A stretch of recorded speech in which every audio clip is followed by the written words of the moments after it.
Teresa de Benguela. Corre, grita para todos fugirem. Mataram o Zé Piolho, meu marido, meu amigo. Lidera comigo, o povo daqui. Corre, vamos, vamos. Assassinaram na traição. Abateram na noite pelas costas. Não se faz isso com a gente. Corre, vamos, vamos. Grita para não chorar. Tem uma vontade de parar, prantear pelos amigos mortos, pelos sonhos desfeitos, por aqueles que não entendem que todos podemos ser iguais. Corre, vamos, vamos. Não dá para parar, para desistir. Tem os filhos, tem os que virão, os mais velhos, de perto, de longe. Corre, vamos, vamos. Não importa de onde veio, do que fez, do que era. Hoje é livre, hoje é mulher e vai continuar assim.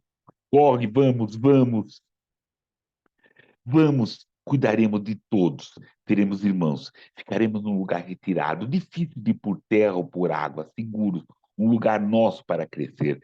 Corre, vamos, vamos, e sempre nos ouviremos a todos. A atenção será dada. A fala dele é tão importante quanto a minha ou daquele outro. Corre, vamos, vamos. Corre mesmo com medo. Vamos fazer de lá a nossa terra. Teremos tempo de lutar, teremos tempo de lançar, teremos tempo de percorrer e até se quisermos voar. Corre, vamos, vamos. Teremos tempo de ser terra, ser real, ter solteireza e sempre terei tereza. Corre, vamos, vamos. Para as irmãs, aprenderemos a lutar. Já somos firmes, fortes e também domaremos a terra. Para os irmãos, ensinaremos a cuidar dos filhos, cozer e colher, pois também tem mãos, pés e coração. Corre, vamos, vamos.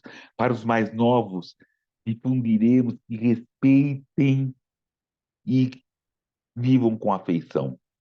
Para os mais velhos, teremos sossego e audição. Corre, vamos, vamos. Lá receberemos os aflitos, os sem lugar, os rejeitados, os fugidos. Aprenderemos. Corre, vamos, vamos. De dia, nós plantaremos, cultivaremos, colheremos e nos defenderemos, ombro a ombro. Somos gente. Corre, vamos, vamos. De noite cantaremos, dançaremos e ouviremos histórias dos nossos antepassados. Somos gente. Faremos do medo, raiva, e ninguém nos aprisionará. Transformaremos a dor em força e mudaremos o nosso mundo. Corre, vamos, vamos. Trocaremos os pesadelos pela realização dos sonhos de todas e de todos. Corre, vamos, vamos. Só não resta vencer. Teresa de Benguela. Salve! Meu nome é Plínio Camilo e ofereço essa ótima conversa para Márcia Adão, Elaine de Bois, Daniela de Oliveira, Vita Tavares, Reinaldo da Silva e ao Dia Nacional de Teresa de Benguela. E para fazer essa ótima conversa, eu chamo Ângela. Salve, Ângela, bem-vinda, querida. Salve. Salve, salve, muito obrigada pelo convite. Estou muito feliz de estar por aqui. É uma alegria imensa poder conversar com alguém como você, Plínio, que é um conjunto de saberes, né? A gente fala assim, como é bom falar com quem sabe e conhece a literatura negra, conhece o povo preto e levanta uma bandeira que nos é tão necessária, né? Que é a bandeira da educação, a bandeira do respeito, a bandeira do amor e traz a ancestralidade aqui. Na nossa conversa, quando a gente estava aqui conversando antes, eu falei, poxa, caramba, como é bom ver que a nossa ancestralidade está tão forte, tão pujante, tão gostosa aqui, e que eu tenho certeza que você já impacta centenas, talvez milhares de pessoas através do seu saber, e é um prazer estar aqui com você. Não, o prazer é nosso, querida. Eu agradeço imensamente você estar aqui. E, por favor, se apresente, por gentileza, querida. Bom, vamos lá. Eu sou a Ângela Alves, eu sou advogada especializada em direito empresarial e em negociação. É isso que eu faço, tenho um escritório de advocacia aqui na região nobre de São Paulo. Atuo já há mais de 10 anos, né, na área empresarial. Tenho uma ONG, né, então eu sou presidente da Associação Projeto Aprender e Sonhar, uma associação que trabalha com educação e empreendedorismo para crianças e adolescentes da periferia da Zona Sul. Também sou vice-presidente do Instituto Empreende Aí, que é o instituto que empodera o empreendedorismo, em especial, né, o empreendedorismo negro. É uma alegria para mim participar disso.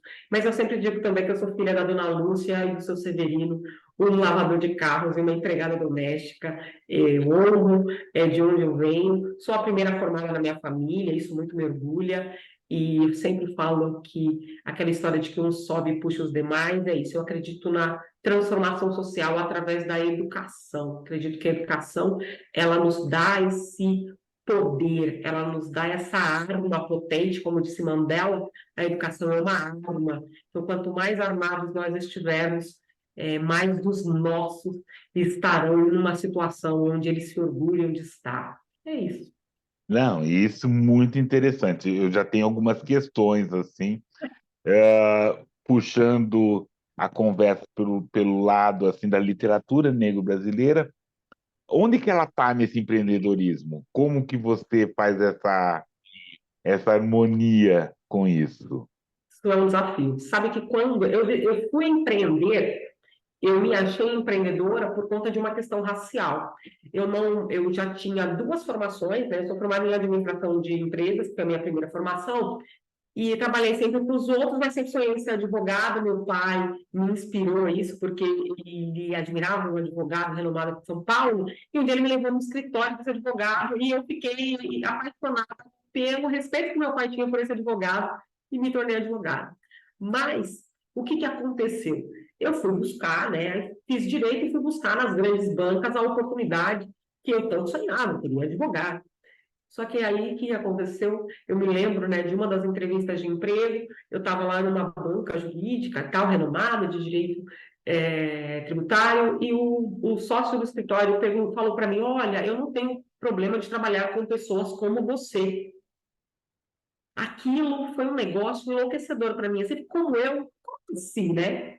Como eu, uma mulher negra. E naquele momento, eu decidi que eu ia empreender. Naquele momento eu decidi que eu não ia mais dar o direito de ninguém construir a riqueza que eu merecia, que a minha família merecia, que os meus ancestrais todos lutaram para que eu pudesse. Daí eu comecei a entender que, infelizmente, né, no Brasil, o empreendedor não negro, ele empreende talvez pelo sonho de empreender, mas nós empreendemos pela necessidade. Então, a gente está falando de um povo preto que desde sempre empreende, um povo preto que lá já fazia isso, já vendia, já guardava, já vendia cocada, já trazia coisas escondidas para cada um pagar a sua alforria. E eu falei, bom, chegou a minha hora. A literatura, infelizmente, quando você fala de literatura voltada para o empreendedorismo, a gente tem poucos nomes divulgados, a gente tem poucos nomes que se falam ou que falam diretamente de empreendedorismo. Inclusive, o meu livro que eu vou lançar lá no segundo semestre, ele vai para essa área empreendedora justamente por quê? Porque nós falando para nós sabemos das nossas intelectualidades, das nossas vulnerabilidades e das nossas necessidades reais, né? Mas Carolina de Jesus é uma mulher que era empreendedora. Como é que você vai me falar que uma mulher que catava papelão, que lavava roupa, que estava dentro de uma favela, escrevendo, apoiando, fazendo, não era empreendedora? Como é que você vai falar isso de Carolina Maria de Jesus? Como é que você vai falar que essa mulher preta não revolucionou, por que não dizer assim, a maneira com que as pessoas viam a escrita dentro da favela? Infelizmente, a gente sabe que não foi uma escrita reconhecida, né? Ela teve lá o auge, como ela mesmo diz, ela teve aquele momento, né? Aquele momento de auge que foi descoberta, que todos a queriam como se fosse um objeto raro, mas depois ela foi esquecida e toda a sua intelectualidade esquecida com ela, e ela morreu realmente numa situação não tão ruim quanto o início ali da história dela, mas morreu numa situação ainda de muita escassez. Então, com Carolina, eu aprendi algumas coisas, aprendi resiliência, aprendi a dar voz àquilo que eu acredito, aprendi a fazer, né, independente da situação de diversidade que a gente existe. Certa vez, né, no livro dela, o livro que eu li, ela contava a história dela, da realidade dela no Canindé, e as pessoas tendem a romantizar a favela como se fosse um lugar de união, um lugar de pessoas respeitando outras, mas veja bem, na época em que ela nasceu e na época em que ela conviveu ali naquele lugar, uma mulher preta, mãe de 3 filhos, de pais diferentes, era simplesmente vista como uma mulher desprezada sem valor nenhum. Mas era uma mulher desprezada que tinha livros, era uma mulher desprezada que escrevia contos, era uma mulher desprezada que, sim, era uma empreendedora nata, uma empreendedora intelectual, né? Uma empreendedora literária e uma mulher de muito valor. Então, eu gosto muito de falar que o empreendedorismo, para nós, ele nasceu desde sempre e nós só não conseguimos uns aos outros enxergar esse empreendedorismo porque muitos de nós são calados aí pela necessidade simplesmente de subsistir, né? Eu passo a subsistir e aí nem sempre eu tenho força para colocar, ou para divulgar, ou para estar nesses lugares onde a gente deveria estar. Eu acho que desde sempre nós devemos e temos que estar nesses lugares de grandeza. É bem interessante, ano passado nós tivemos aqui uma conversa com o Fábio Garcia, que é um editor lá da região de Santa Catarina, poderoso. E ele fala uma tese assim, que Luiz Gama era empreendedor, ele não tinha jornal, porque ele não era só jornalista, ele criava um jornal. Sim, Machado de Assis ele era jornalista, mas ele também contribuía com vários jornais. E hoje a arqueologia literária está percebendo que ele colaborava com jornais, ele era dono, ele investia em jornais abolicionistas, como Cruz e Souza, e outros. Maria Firmina, ela fez uma escola, foi empreendedora, né? Ruth Guimarães. Então, esse empreendedorismo, isso tudo para corroborar o que você está falando mesmo, né? Que essa necessidade que nós temos, né? De não bastarmos só sermos escritores, vamos ser editor, vamos criar né? Vamos criar uma editora, né? Várias e vários negras e negros, Catita está aí como uma editora, Cristiane Sobral e outros trabalhos que a gente está fazendo. Então, o empreendedorismo a gente vive mesmo, né?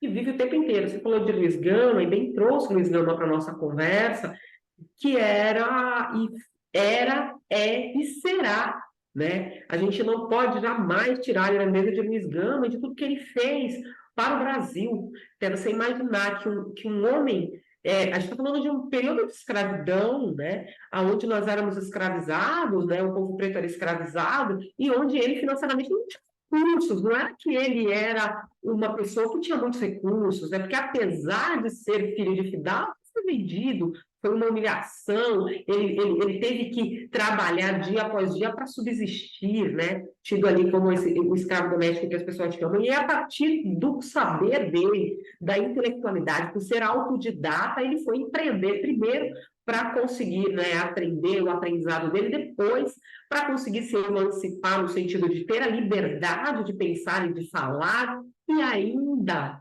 apesar de todas essas dores que a gente não imagina, porque nós, hoje, né, a gente passa por uma situação um pouquinho diferente da dele, hoje a gente tem esse racismo velado, a gente tem algumas questões relacionadas, mas naquela época era grilhão, era morte, né, era perseguição mesmo, mas nem por isso ele deixou de ser quem ele foi, ele deixou de ajudar, libertar tantos dos nossos, e nem por isso ele deixou de empreender. Você imagina um homem negro naquela época, a escravidão acontecendo ali, e ele escrevendo e se propondo, e não sendo ele, porque ele usava, né, pseudônimo para iniciar a conversa, e ele tentando botar voz em tudo aquilo que borbulhava dentro dele. Então, foi um empreendedor, sem dúvida nenhuma, da área da literatura extraordinário, mas não só isso, na área do direito também,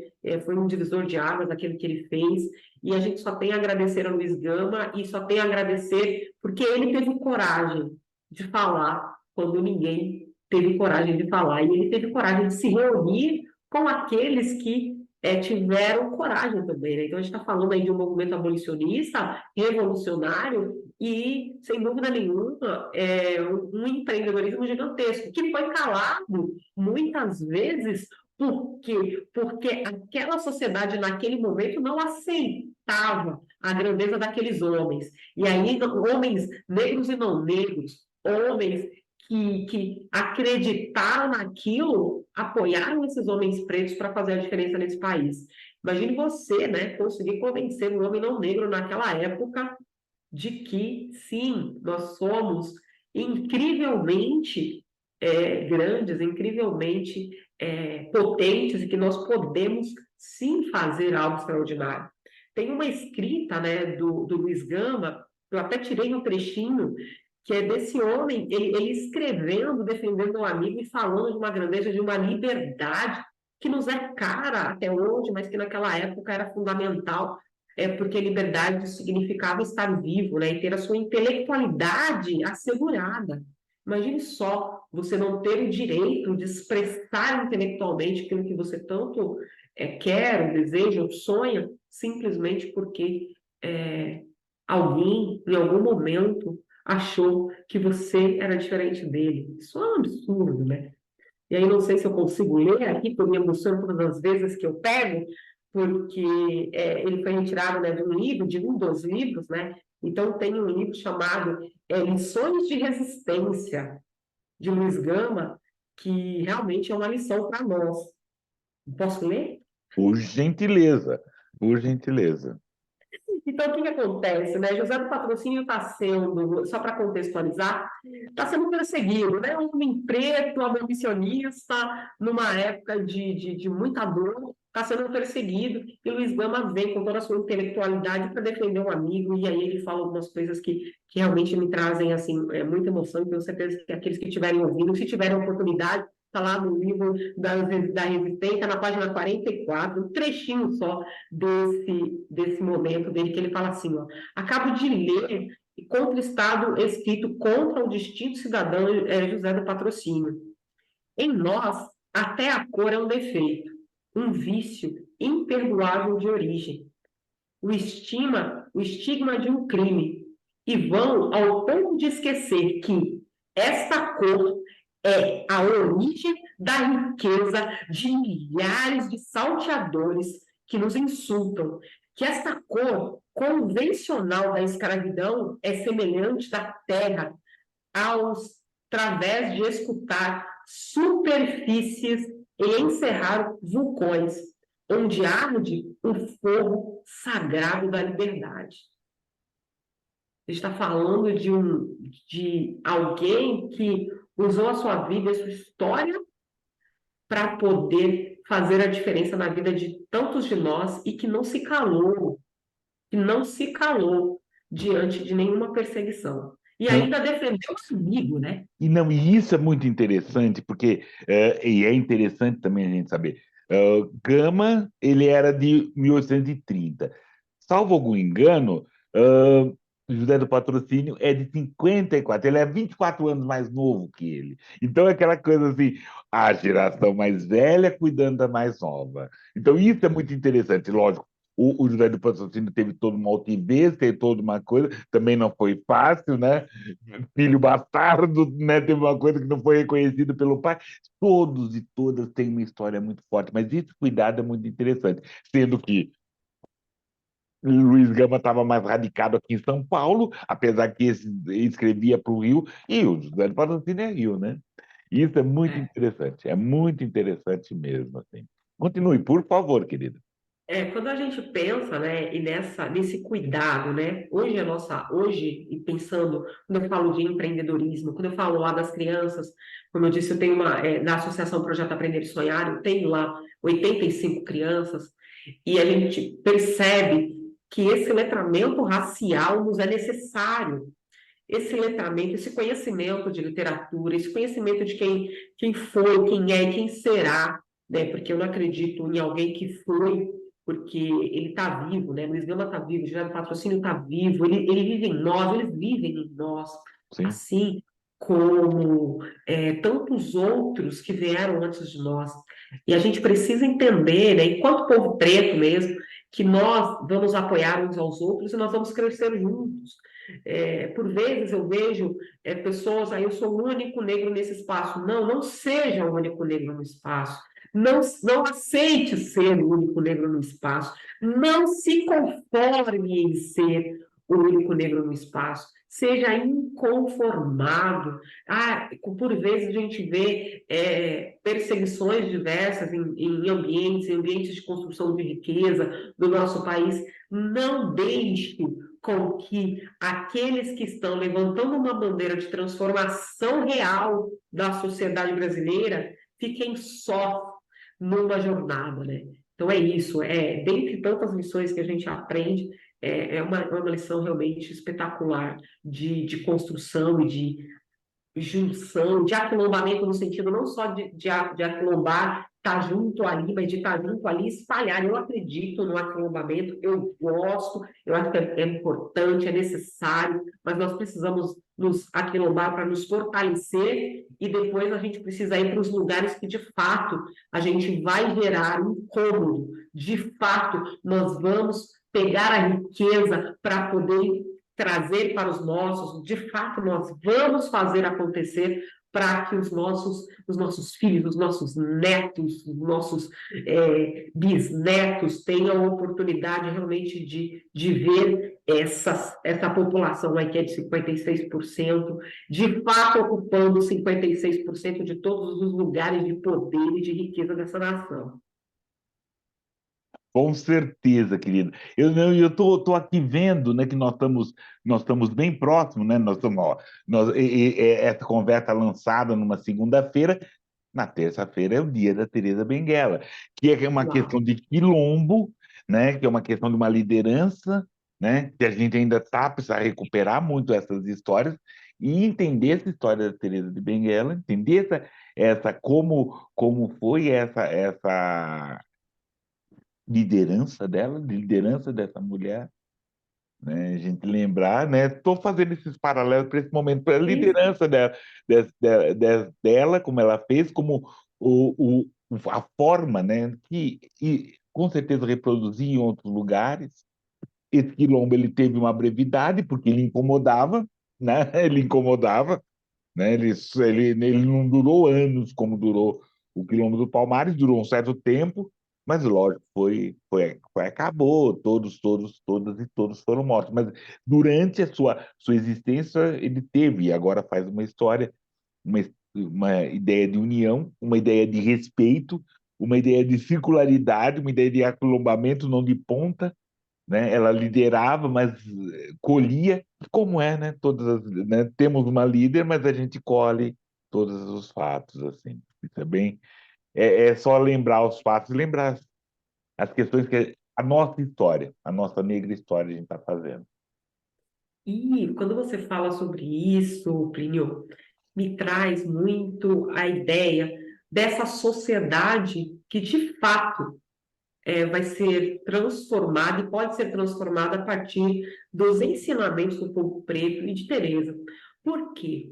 Porque criou-se esse estigma, essa falácia dessa competição, dessa pessoa que está no topo e esse outro que está ali sendo diminuído, ou coisas dessa natureza, ou que se coloca nesse lugar, quando, na verdade, ninguém precisa competir com ninguém.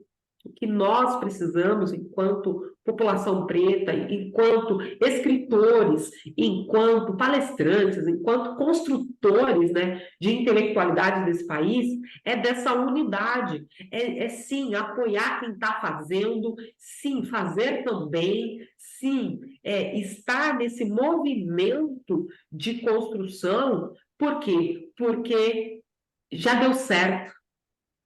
Então, quando a gente fala que Teresa de Benguela tinha um quilombo, que esse quilombo, ele conseguiu se manter, ele conseguiu se sustentar, e as pessoas respeitavam essa liderança, e a gente não está falando que não tem que ter liderança, nada disso, mas que as pessoas respeitavam essa liderança e construíam para um bem comum, e que isso incomodou. Então, nós estamos falando para essa sociedade atual que sim, é possível fazer e fazer bem feito, é possível, através dessa construção coletiva, trazer coisas extraordinárias para todos, para todas, para todos aqueles que de fato, né, estão dentro desse ecossistema social. Então, assim, é inspirador ouvir você falando isso, porque de fato é um ensinamento, isso dá uma tese de doutorado falando desse Não, quilombo que deu certo. com certeza, e todos os outros, e agora, e fora os outros quilombos que vieram agora, e esses quilombos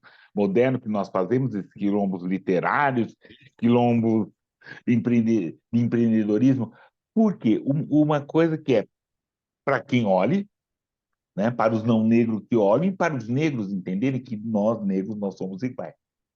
Nós negros não somos iguais. E a gente nem concorda com tudo. Só que as nossas brigas são entre nós. As nossas, as nossas discussões de diferença são entre nós. É isso que é importante, né? Esse andar não é o ritmo do X, não é o ritmo da liderança, e não é o ritmo do último lá que está andando lá, é o nosso ritmo. E esse é um aprendizado, porque é o nosso ritmo. E aí você vai colaborando. Você não perde a sua individualidade. Isso. A sua É o nosso, individualidade ela é importante, porque ela contribui para esse caminhar.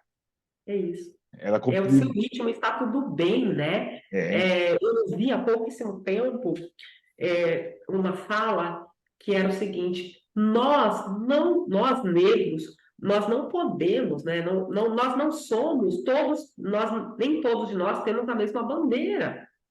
E aí, quando você ouve isso, porque as pessoas querem chamar a gente na semana de Teresa de Bengala para falar, as pessoas querem que eu fale de negritude, as pessoas querem que eu fale de diversidade nessa semana. Eu sou advogada, eu tenho ONG, eu tenho outros negócios rodando, e eu não sou chamada durante o ano inteiro. Mas chega lá, Júlio, todo mundo quer me ouvir. Chega lá no ouvido, todo mundo quer me ouvir. E não necessariamente, eu não sou lógico, eu apoio, eu ajudo, eu trago a minha ancestralidade comigo, mas eu sou um ser, eu sou um indivíduo.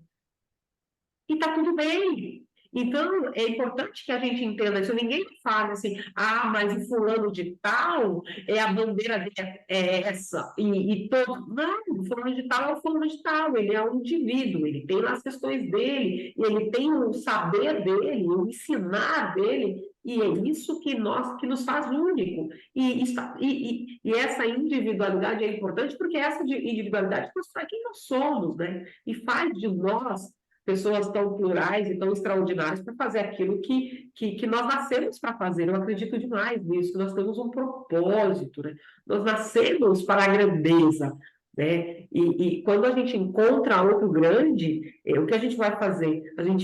Um ali vai apoiar o outro, que nós fiquemos maiores, para que nós possamos atingir o maior número de pessoas e proporcionar para a nossa comunidade muito mais acessos, né? Pavimentar ruas, como Carolina fez, como Carlos Assunção fez, como Gama fez, como Silvio de Almeida está fazendo, pavimentando essas ruas tão importantes, esses escritores, esses intelectuais que pavimentaram essas ruas, para que a gente possa andar com alegria, com tranquilidade. e até ganhar uma questão, né, que é importante a gente falar nesse momento, é assim, o meu entendimento é que a educação ela é, ao mesmo tempo, ela conserva, ela traz toda uma informação, e a educação, ela projeta, ela é transgressora porque ela questiona, né, o que você o que você conservou e foi para frente. E a educação? Precisou-se estar precisando hoje falar uma educação antirracista, mas eu sempre imaginei que a educação que conserva ela é antirracista. Então, o nosso trabalho é hoje para tirar esse adjetivo e que essa educação seja educação. A educação ela é respeitosa, ela é antirracista, tudo, mas está dentro da palavra educação. Então, esse é agora o nosso trabalho. da gente voltar, né? Voltar essa educação. O que que é educação? Ela conserva e ela projeta. Ela traz o respeito, ela respeita as diferenças, ela respeita as localidades, ela é viva, porque ela é hoje, ela está olhando aqui para São Paulo, ela está olhando aqui para Rio Grande do Sul. É essa educação, né? Que nos que traz todo o ensinamento dos mais velhos, né? E traz toda a ousadia para os mais novos, dos mais É novos. isso. Isso é fundamental, né? E quando a gente fala em educação, bom, eu venho de uma educação de escola pública, de zero inteligência racial. E aí eu posso falar inteligência racial nesse aspecto, porque assim, eu me lembro na quinta série, sofreu uma questão racial, eu estudava numa escola, que a professora me chamou de negrinha na frente de todo mundo, mas de forma pejorativa. E foi um desafio vencer aquilo para poder seguir em frente a partir dali. Mas a gente tinha 11 anos de idade. Você imagina você passar por isso com 11 anos de idade, quer dizer, você passar por uma situação racista, e foram tantas outras, assim, que eu posso contar, você pode contar, e nessa semana, né, que é uma semana tão especial, a gente tem tantas mulheres potentes que podem trazer diversas histórias, mas era zero letramento racial, as pessoas não tinham consciência, e as pessoas ainda não têm, todos os livros apontaram para ir para uma escravidão, para um negro que não podia fazer nada. Todos os livros apontaram que o meu cabelo era feio, todos os livros apontaram que eu ia servir a vida inteira. Todos os livros me contaram uma história. Então, eu, como sou uma negra retinta, não podia nem trabalhar na casa grande. Os livros me contaram uma história de dor, de sofrimento. Os livros não me contaram a história verdadeira. Os livros não me contaram que eu descendo de um povo, que a minha ancestralidade é de reis e de rainhas. Os livros não me contaram que, sim, o continente mais rico, o continente mais antigo, o continente mais precioso é o continente africano, e que tudo veio de lá. Os livros não nos contaram que nós fomos assaltadas, que nós fomos aviltadas em todas as formas possíveis, nós fomos violentados em todas as formas possíveis, física, mental, social, intelectualmente. Os livros não nos contaram isso. E o que aconteceu? Nós crescemos sem saber. E quando a gente cresce sem saber uma informação tão poderosa quanto essa, a gente começa a viver num ambiente onde eu acho que eu não posso. Uma criança de 10 anos de idade, que é uma criança preta e que ela não tem consciência racial, ela vive numa situação onde ela acha que ela não vai conseguir ser a médica que ela gostaria de ser, ou vai ser a advogada que ela quer ser. Eu me lembro muito bem, quando eu fui lá naquele escritório de advocacia que eu contei para você lá no começo, e eu olhei aquele escritório suntuoso, e eu olhei aquele homem branco, que era um advogado que meu pai admirava, e eu fiquei apaixonada pelos olhos do meu pai em admirar alguém naquela profissão. Mas eu olhava para mim e falava assim: eu jamais vou conseguir uma coisa dessa. Tem uma menina preta, a gente lutava em casa, uma família de 7, para poder subsistir, para poder comer. E livros na minha casa, livros eu fui conhecer por fantasia. Livros eu fui conhecer, quando eu fui conhecer livros, nós ia na escola e me enfiava nos lugares para poder ler. Eu descobri que o Machado de Assis era um homem preto há, sei lá, 10 anos atrás. O Machado de Assis que me apresentava era um homem branco. Imagine, eles não tiveram o cuidado, eles não tiveram o respeito de falar que aquele homem extraordinário que revolucionou a história da literatura era um homem negro. Então, a gente não tinha referência nenhuma. E aí a gente começa a entender hoje a importância disso, a importância da gente ter letramento racial, a importância da gente lutar para que a lei, de fato, a lei aconteça dentro das escolas, para que os nossos professores tenham letramento, para que ignorantes não falem de África, Uhum. com todo Com certeza, respeito. com certeza. Assim, para um respirar, daquelas coisas aviltantes, né? Porque como você falou que embranqueceram o Machado de Assis, porque ele era tão grande que não davam para sumir com ele e embranqueceram, já com Luiz Gama, que também era tão grande, esqueceram, colocaram ele na literatura, e quando eu fiz letras, e não falava isso, mas Luiz Gama parecia como um poeta menor, né? Olha isso. Poeta menor. Fora, sim, que, a Academia Brasileira de Letras, fundada por Machado de Assis. Lima Barreto, outro negro, né, que fundou várias academias, várias associações e não conseguiu pertencer a nenhuma. Então, nós temos assim vários embranquecimentos, quando não é, né? Gilca Machado, que embranqueceram ela, pinaram o nariz, essa história toda, ou quando não tem o embranquecimento, tem o escurecimento, tem o some, né? E esse nosso trabalho é escurecer mesmo. Somos diferentes, somos matizes diferentes, né? Mas, né, a gente tem essa negrura e tá batendo mesmo. É importante, né? Eu participei de um tempo atrás de uma cartilha que era, tocando no assunto, era uma cartilha que fala rapidamente, até ela é feita, foi idealizada pelo Grupo Mulheres do Brasil, e lá a gente falou um pouquinho de questões, né, muito relacionadas a como que nós, hoje, nos nossos dias atuais, cidadãos comuns, então, talvez você não seja um professor, você não é um intelectual, você não é uma pessoa que está envolvida diretamente com a literatura, mas como você pode ser, sim, um fomentador de conhecimento para que essa população que vem agora, essa juventude, elas tenham consciência da sua negritude, elas tenham consciência de quem elas saibam, sim, que existe um epistemicídio acontecendo, elas saibam que, sim, existe uma intelectualidade sendo ali arrancada de nós na marra, ou seja, por grilhões de falta de oportunidade, ou seja, por cansaço mesmo de ficar ali lutando, tentando subsistir. Porque a gente não pode deixar de falar disso, de que muitos de nós nos tornamos professores porque a gente não tem condição financeira, de repente, de fazer todos os estudos, de fazer a transformação social que nós gostaríamos. Muitos de nós acabam por não ler tanto, não buscar, e aí, gente, hoje você consegue, né, você tem o Google que você consegue, tem muita história dentro, você consegue pesquisando por literatura, se a gente pegar aí esses nomes que a gente está falando aqui, foram tantos nomes citados, jogar no Google, você vai vir minimamente uma história, vai vir um estudo, nós temos centros, né, associações, institutos cuidando da nossa literatura, da literatura de África, da literatura que tanto nos é caro. Então, não dá mais para você se excusar, não dá mais para você fingir que não está vendo. Talvez dentro de uma sociedade onde não tenha internet, não tenha telefone, não tenha nada, talvez até a pessoa consiga dizer isso, mas na nossa sociedade, onde, pensando aqui a nível Brasil, não, talvez não nos interiores, mas nas capitais, não dá para dizer que você não sabe ou desconhece.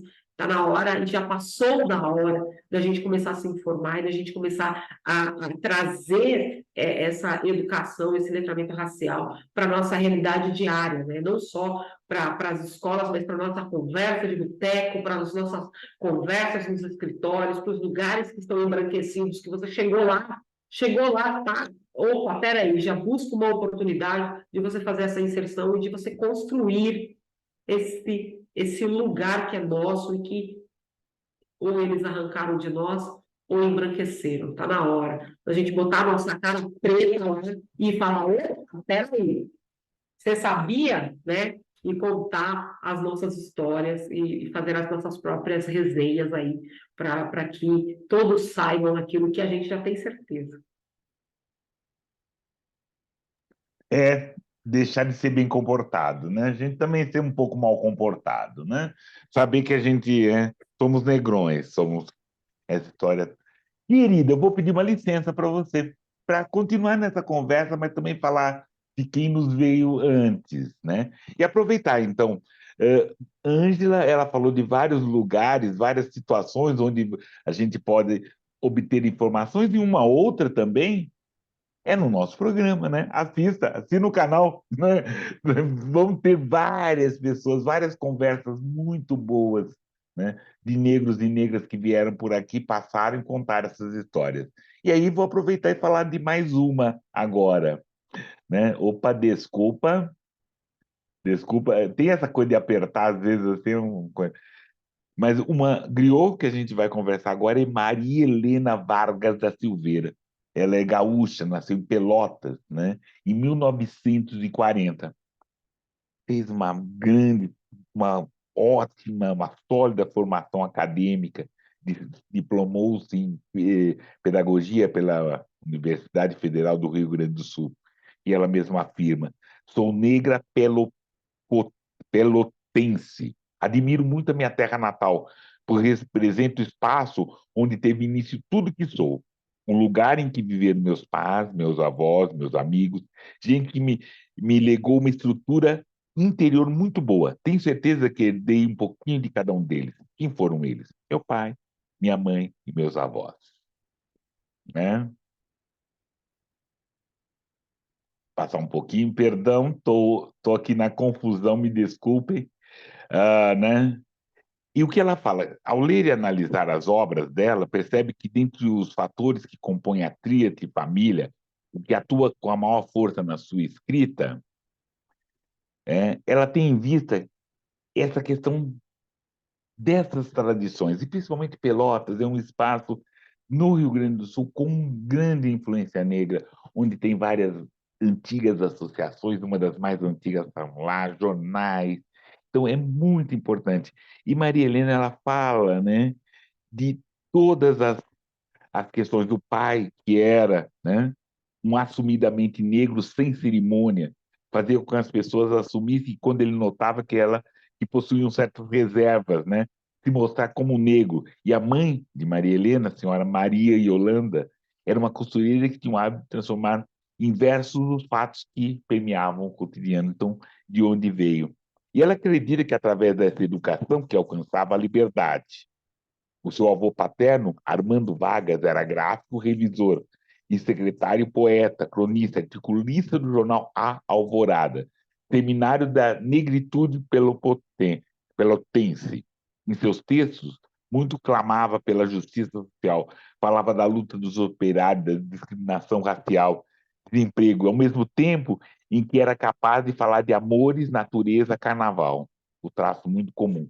O seu primeiro livro, O Fogo, de 1987, é uma narrativa onde denuncia o preconceito racial. Aí depois veio várias outras publicações, Filha de Lavadeira, várias outras publicações. Infelizmente, né, a perdemos em janeiro de 2009, né, quando ela estava radicada em Brasília. E é isso. A gente olhar e vamos prestar atenção. Maria Helena Vargas da Silveira. É isso. E aí vamos voltar para conversar. Ângela, bem-vinda, Ângela. Por favor, continue.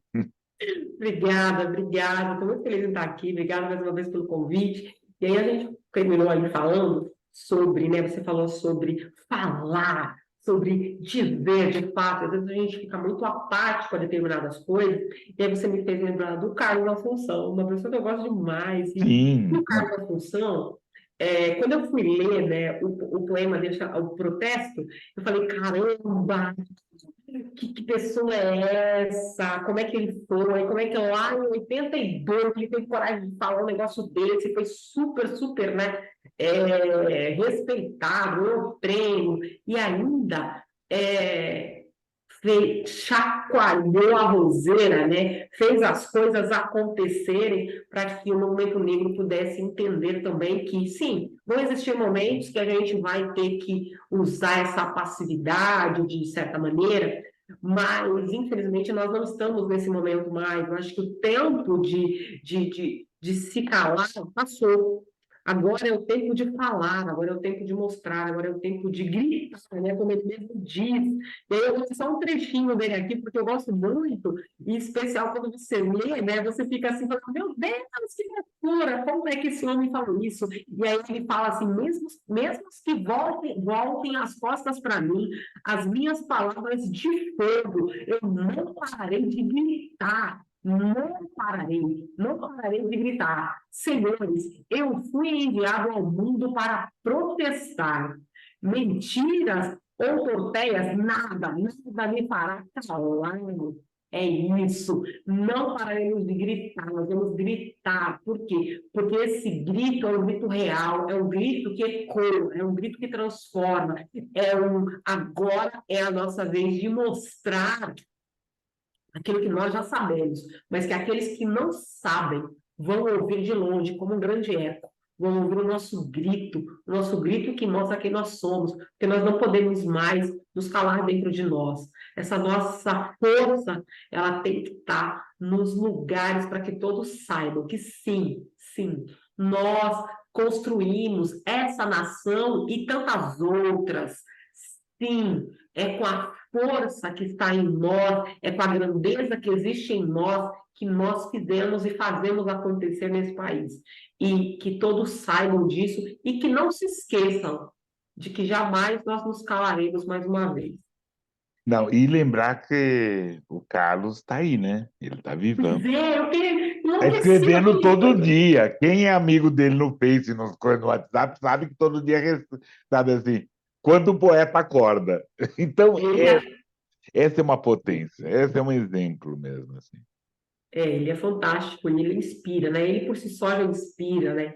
Você ouvir, você vê-lo, você vê que ele está com toda essa história, toda essa bagagem dele, ele ainda mantém aquele rosto sereno, aquele rosto de amor. Você vê o amor dele em falar poesia, você vê o amor dele em transmitir o conhecimento que ele tem. Realmente é inspirador para nós. E mais uma vez a gente volta naquela fala de que ele está preparando, né, uma geração, ele apoia, ele está junto, ele constrói. E isso faz parte do nosso povo, né? Essa construção coletiva. Com certeza, e nós tivemos, especialmente nesse último ano, nós tivemos aqui várias conversas de como o Carlos Assunção atravessou várias questões, e uma fala que entrou com ele no Teatro Municipal, um dia que ele declamou esse poema, Tereza, lá de Franca. Então, a gente tem, né? Carlos está aí, né? Como Gama, e que fique, está muito entre nós mesmo. E aí, como a Carolina falava, né, ele acaba sendo um professor para nós e é o nosso Sim, farol, né? É o nosso farol, porque quem ensina, quem tem esse saber e esse desejo de ensinar, ele acaba se tornando um professor, é um farol para aqueles, para que todos olhem, para que todos seguem, para que todos estejam ali, é, seguindo esse caminho e aqueles que estão perdidos, né? Porque o farol serve para isso, para apontar o caminho para aqueles que ainda não encontraram, aqueles que ainda estão ali meio perdidos no meio do mar, de uma vida social, de uma vida de desconhecimento daquilo que nós somos. com certeza, com certeza. Querida, vou pedir outra licença. Apesar que eu Tá fiz uma tranquilo. bagunça e hoje estou muito mais para conversar, estou falando muito e estou errando meus dedinhos. Então eu peço desculpa a todos e todas, mas estamos aqui. É isso, né? Essa conversa é viva. Então, sendo viva, a gente tem essas situações. Não, ainda não está legal, não está ainda interessante essas histórias. Deixa eu interromper aqui, né? Então, eu conto, eu falo. Essa estante, a gente tem dois, três livros importantes, e depois tá aí eu passo o nome, mas dois livros importantes é Antologia Afrofuturista, Futuro Pretos Possíveis, né? Da editora Nese. É uma antologia pensada no que foi feito no auge da pandemia, né? Os autores Henrique André, Marcelo Souza Quinaga, que é uma autora negra lá do Ceará, e Rodrigues Aquile, com várias ilustrações. E fala desse afrofuturismo. Porque é importante a gente perceber que a escrita negra não é só lamento, é história, é falar também do que nós apanhamos, mas também ela, ela fala do passado, ela poema, ela fala de amor, né? Ela fala assim, e também tem esse afrofuturismo que a gente tem trabalhado e principalmente nos quadrinhos, com grandes ilustradoras e grandes escritoras. Então vamos prestar atenção nessa antologia afrofuturista, futuros pretos possíveis, né? E que existe um futuro preto, muito interessante. Um outro livro, que é uma outra indicação, é A Temporada no Inferno, do Henrique Max Fried, né?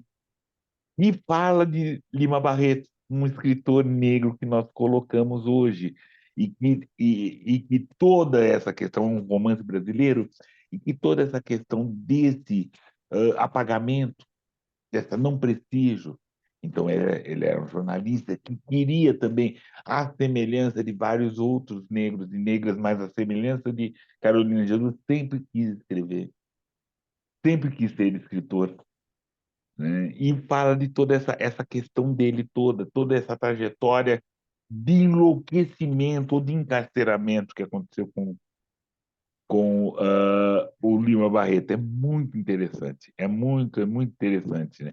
Que fala sobre essa vida, ó, Temporada no Inferno, saindo pela editora Malê. E último livro é Relações Raciais no Ensino Religioso do Brasil.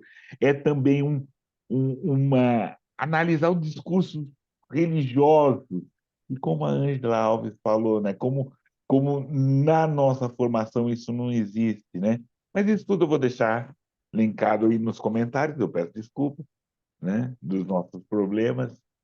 Mas aí a gente está com a Ângela para conversar, que melhor, né, do que mostrar e conversar com a Ângela. Eu já anotei, inclusive, o nome dos livros e fiquei aqui entusiasmadíssima, porque é uma visão que já muito me interessa. Às vezes a gente fica, né? E você falou de uma coisa, Plínio, que é muito bacana. Nós temos dores. Se a gente for sentar, se eu for contar metade das minhas dores e você for contar metade das suas, pega o violino, porque é dor que não acaba mais. Sim, E porque fizeram isso com a gente, é fato. O racismo estrutural fez isso com a gente e quase nos impediu. Eu posso falar nos impediu, porque eu tenho certeza que quantas vezes você olhou e falou: será que vale a pena isso mesmo? Cara, eu estou cansado de apoiar essa gente, estou cansado de não ser reconhecido pela minha intelectualidade. Eu fiz letras apesar de toda essa dor, as pessoas olham para mim ainda, se bobear, me confundem com qualquer pessoa, menos com um especialista na área.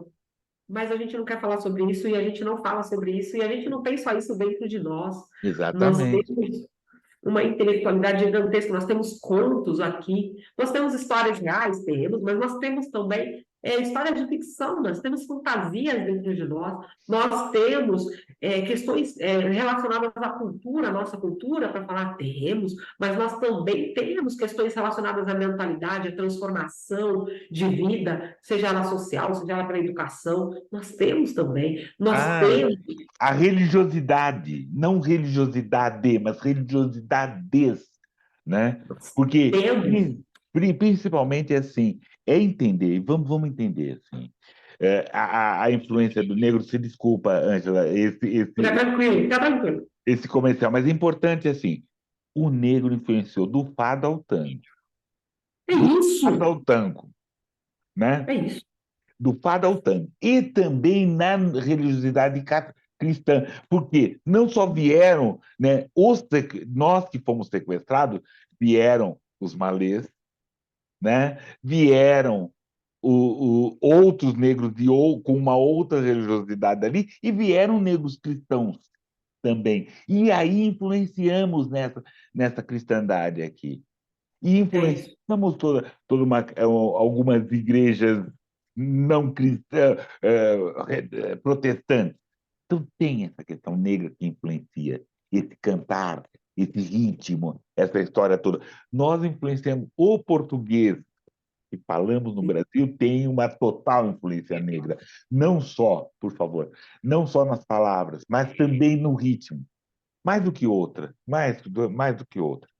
Temos outras influências, comemos macarronada, sushi, essa coisa toda, mandioca, tá, tá, tá, tá, mas tem esse ritmo negro. Então, esse confronto, esse negro brasileiro que somos, né, a gente contribuiu muito com isso. Então, nós precisamos, nesse primeiro momento, né, saber A gente que. precisa de. Eu penso que para nós, os negros, e também para os não negros, a gente precisa entender que as questões relacionadas à religiosidade, elas precisam ser, de uma vez por todas, é, resolvidas. Em que sentido? Caramba, se você olha, você é cristão, tá? Você é uma pessoa cristã, seja ela protestante ou não, e você não entende que o cristianismo, ele além de ter sido influenciado, ele tem um princípio de respeito as pessoas, as individualidades e as tradições, você está fazendo errado, amigo. Vai buscar informação. Se você tem lá uma religião XPTOla e você não entende que tudo começou na África, podem falar o que quiser, as coisas começaram lá. E aí, se você não entende e não respeita isso, então você está com um problema aí de semântica, precisa estudar um pouquinho mais para aprender e para ver.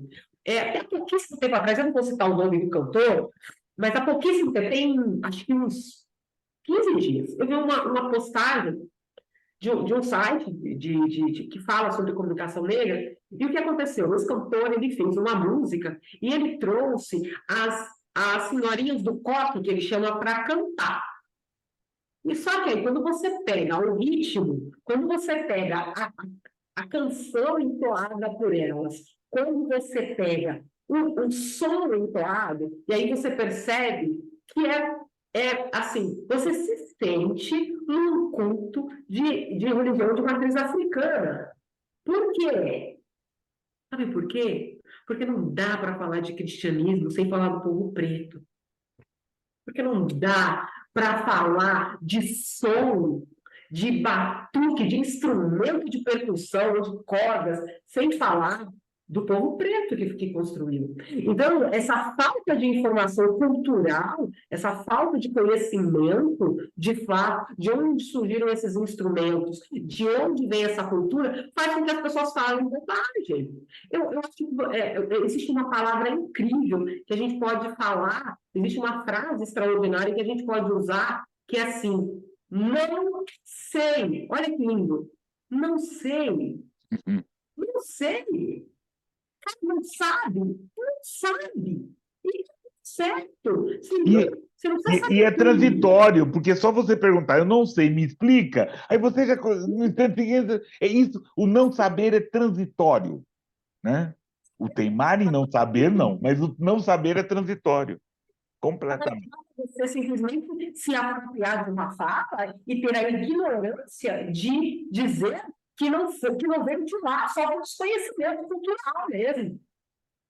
Com certeza, com certeza. E entender, veja só, ah, a maioria do povo, todo o povo negro, ele era nômade, ele andava pelas Áfricas, ele andava. E diferente dos europeus, andavam e não dominavam, respeitavam os mais antigos das terras.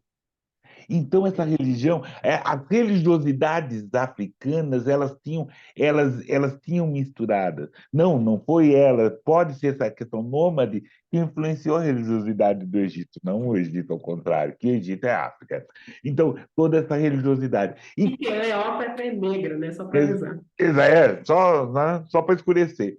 E, com certeza, esse povo negro sequestrado que veio para cá teve um respeito com os mais velhos da terra que não eram eles.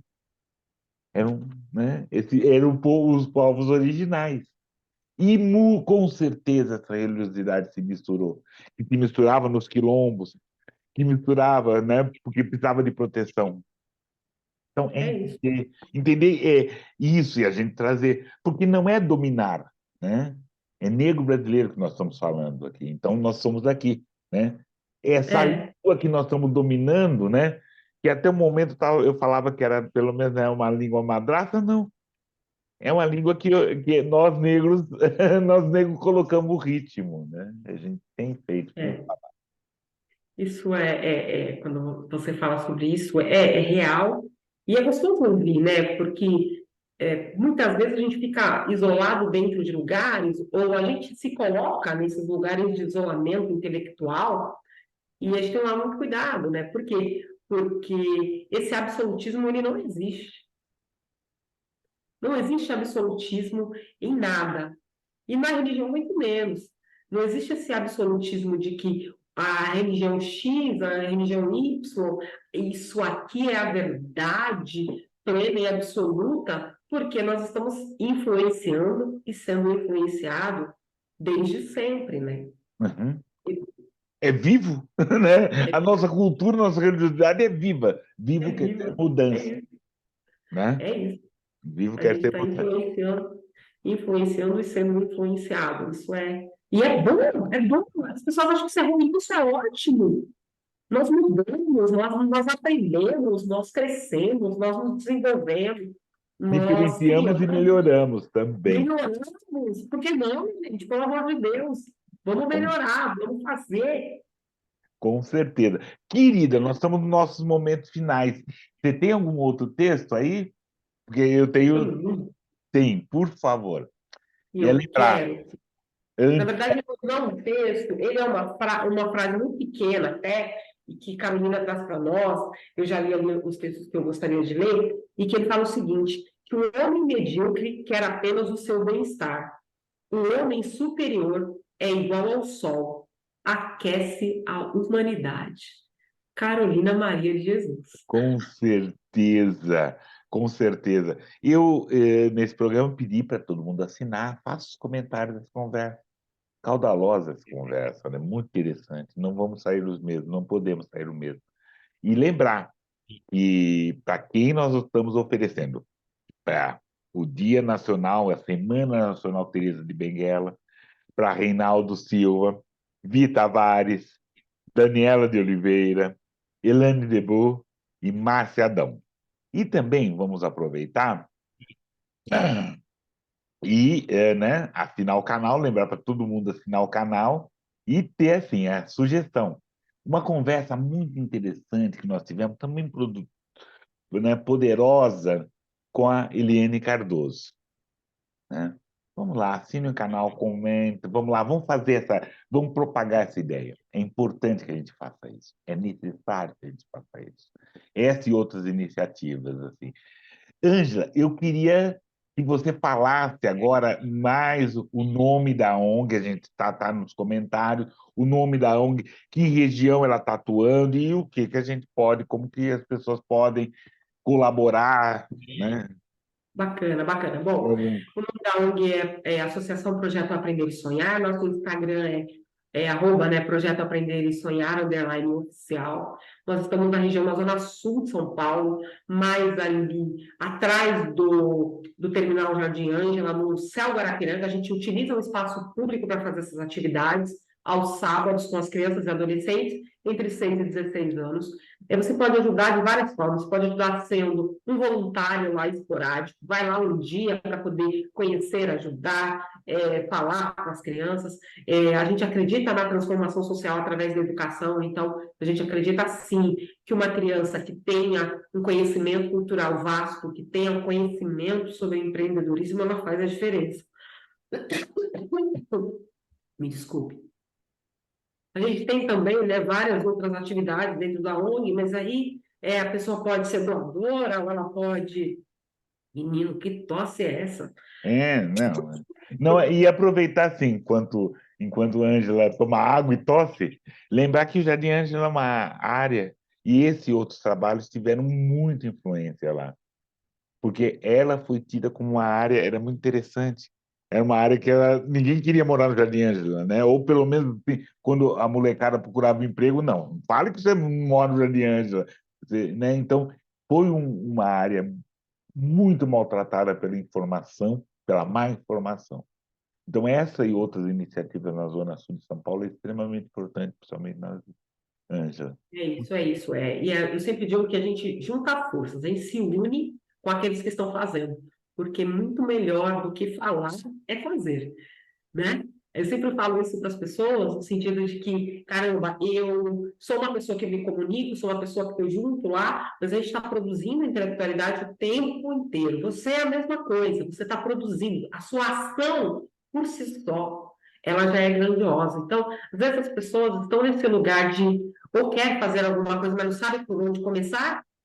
Chama aí o Plínio, que ele deve ter aí várias iniciativas para te dar. Me chama lá, que a gente mostra para você por onde você vai começar. Mas não fique só, não fique sem olhar para que a sociedade mude através de você, porque nós somos a transformação que essa sociedade precisa, essa que é a realidade, né? Nós somos a transformação. Somos, boa. Então, vamos terminar. Não, vamos dar continuidade assim. Somos a transformação. Como diz Ângela Alves, somos a transformação. Ângela, Sim. muito obrigado, querida. Agradeço imensamente sua gentileza. Imagina, eu que agradeço o seu tempo aí. E é só seguir lá a página do projeto, seguir a minha página lá no @Ângela Souza Alves. Se quiser bater mais papo, estamos por aqui. Tá certo, com certeza. E nós também. Agradeço a todas e todos. Muito obrigado. Até assine o canal, deixe os comentários. Agradeço. É. Tchau. Tchau, tchau.